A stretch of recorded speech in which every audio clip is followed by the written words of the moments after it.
محترم اب اس کا جواب دینے جا رہا ہوں، بڑا خوبصورت جواب ہے۔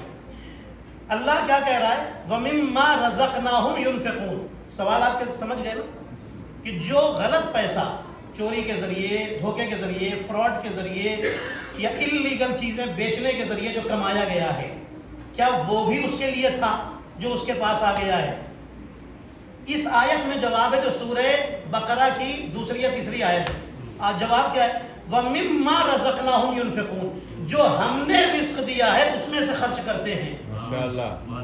غور کیجئے گا عزیزان محترم، اللہ کبھی بندے کو حرام چیز اس کے ڈیسٹینی میں لکھ ہی نہیں سکتا۔ سبحان اللہ، سبحان اللہ، بے شک۔ آپ مجھے بتائیے، اگر اس نے ہی لکھا تھا کہ یہ حرام رزق بھی اس تک آ جائے، یہ اس کو حاصل کر لے، پھر وہ قیامت میں ہم کو جہنم میں کیوں پھینکے گا؟ صحیح بات ہے، بے شک۔ اسی نے لکھا ہے تو پھر جہنم میں کیوں پھینکے گا بھائی؟ بے شک، بے شک، بے شک۔ سمجھ رہے ہیں نا عزیز، لاجک کی بات ہے عزیزان محترم۔ بے شک۔ اس کا مطلب اب سنیے، علماء یہ کہتے ہیں کہ جو حلال، اللہ اکبر، پھر قرآن کی آیت، قرآن نے سارے جواب دیے۔ قرآن کہہ رہا ہے کہ تم اللہ کے لیے وہ خرچ کرو جو تمہیں حلال ملا ہے۔ سبحان اللہ، سبحان اللہ۔ اس کا مطلب جو حلال ہے وہ اللہ کی طرف سے دیا ہوا رزق ہے۔ سبحان اللہ، سبحان اللہ۔ آپ سمجھ گئے؟ اللہ کی دی ہوئی روزی بس وہی ہے جو حلال ہے، اور یہ جو ایکسٹرا آ گئی ہے 2 نمبر سے، انلیگل طریقے سے، سبحان اللہ، یہ اللہ کا دیا ہوا رزق نہیں ہے، یہ ڈیسٹنی والا رزق نہیں ہے، یہ چوری والا رزق ہے، یہ حق الناس ہے۔ توجہ عزیزان محترم۔ اچھا دیکھیے، لوگ کہتے ہیں کہ اگر ایک کافر آدمی 2 نمبر کا دھندا کرتا ہے وہ تو بہت اوپر جاتا ہے، ایک شیعہ کرتا ہے تو پریشانی میں آ جاتا ہے۔ بہت سارے لوگ یہ بھی سوال کرتے ہیں کہ شیعہ نے کیا ہو، دیکھیں اب دوسرے دن سے پریشانی میں آ گیا، جو آیا تھا وہ نکل گیا۔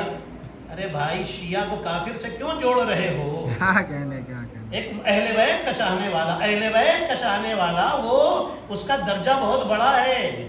اللہ نے جنت بنائی ہے اہل بیت والوں کے لیے، اس کے پاس حرام رک ہی نہیں سکتا ہے۔ سبحان اللہ، سبحان اللہ۔ توجہ عزیزان محترم، اس لیے کہ اگر وہ بھی وہی پیسے خرچہ کرے جو 2 نمبر سے لیا ہے اور کافر بھی کرے، تو پھر قیامت میں کافر تو کہے گا میرے اللہ اب اس کو جنت کیوں؟ بے شک، بے شک۔ ہمیں بھی جنت دے، ہم نے بھی 2 نمبر والا خرچہ کیا، اس نے بھی کیا، تو ہم تو دونوں برابر ہو گئے، ایک ہی لائن میں ہو گئے، تو پروردگار ہمیں جہنم میں اور اس کو جنت میں کیوں؟ تو پھر قیامت کی سزا ملے گی، اور قیامت کی سزا جانتے کیسی ہے؟ قیامت کی جو آگ ہے نا جہنم کی، وہ یہاں کی آگ سے 1000 ٹائمز مور گرم ہوتی ہے۔ اللہ اکبر۔ ارے بھائی آگ تو چھوڑیے، سورج کے نیچے آج گرمی کے دن میں آپ کتنی دیر کھڑے ہو سکتے ہیں؟ 35 اور 40 ٹیمپریچر میں کتنی دیر کھڑے ہو سکتے ہیں؟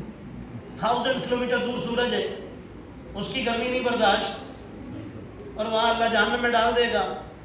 اے توجہ، آپ ایک آگ جلائیے، اس پر انگلی رکھیے، کتنی دیر رکھ لیں گے آپ؟ کتنے سیکنڈ؟ سیکنڈ کا بھی سیکنڈ شاید نہ رکھ پائیں، اور اس سے 1000 گنا زیادہ گرم وہ آگ جہنم کی۔ تو اللہ مومن سے اتنا پیار کرتا ہے کہ جو اس نے حرام رزق یہاں کمایا ہے اسے مشکلوں میں ڈال کر کے اسے پاک کر دیتا ہے، تاکہ اسے قیامت کی جہنم کی آگ سے بچا سکے۔ ہے توجہ عزیزان محترم؟ اس لیے 12 تو رزق حلال، اس لیے میں نے آپ کی خدمت میں یہ بات عرض کی کہ جو حرام رزق انسان کے پاس آتا ہے وہ ڈیسٹنی والا نہیں ہے، وہ فکس والا نہیں ہے، وہ الگ سے آیا ہے، اور وہ ایک سمجھ لیجئے کہ غلط چیز ہے جو انسان تک پہنچ گئی ہے، اور اس کا حساب بہت تگڑا ہوگا۔ امیر المومنین کا کیا جملہ ہے، فرماتے ہیں کہ میں اس دنیا کے بارے میں کیا کہوں، اس کا حلال کماؤ تو حساب دینا پڑے گا، حرام کماؤ تو عذاب اٹھانا پڑے گا۔ یہ ہے دنیا۔ اس کے لیے انسان اتنے جھگڑے کر رہا ہے، اتنا حسد کر رہا ہے، اتنی جیلسی کر رہا ہے، اتنا ایک دوسرے کی ٹانگیں کھینچ رہا ہے، ایک دوسرے کو بدنام کر رہا ہے، اتنی زیادہ پرابلم کائے کے لیے، ایسے چیز کے لیے کہ جس کا حلال بھی کماؤ تو وہاں حساب ہے، اور حرام کماؤ تو اس کا کون سا حساب ہوگا بھائی؟ چوری کے پیسے کوئی حساب لیا جاتا ہے؟ تو حرام کا کوئی حساب ہی نہیں، وہاں سیدھا سیدھا عذاب ہے۔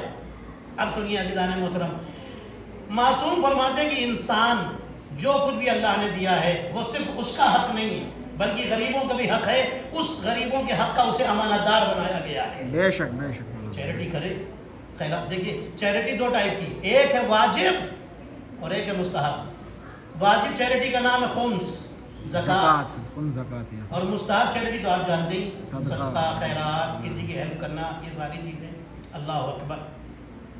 رسول اللہ فرماتے ہیں کہ وہ مسلمان ہی نہیں ہے جو صبح سو کر کے اٹھے لیکن اسے دوسرے مسلمانوں کی فکر نہ ہو، اللہ پرواہ نہ ہو، دوسرے مسلمانوں کی پرواہ نہیں، وہ مسلمان ہی نہیں، رسول اسے مسلمان کہنے کو تیار نہیں۔ اس لیے مسلمان اور مومن کبھی خود کے لیے نہیں جیتا، بے شک دوسروں کے لیے جیتا بے ہے۔ شک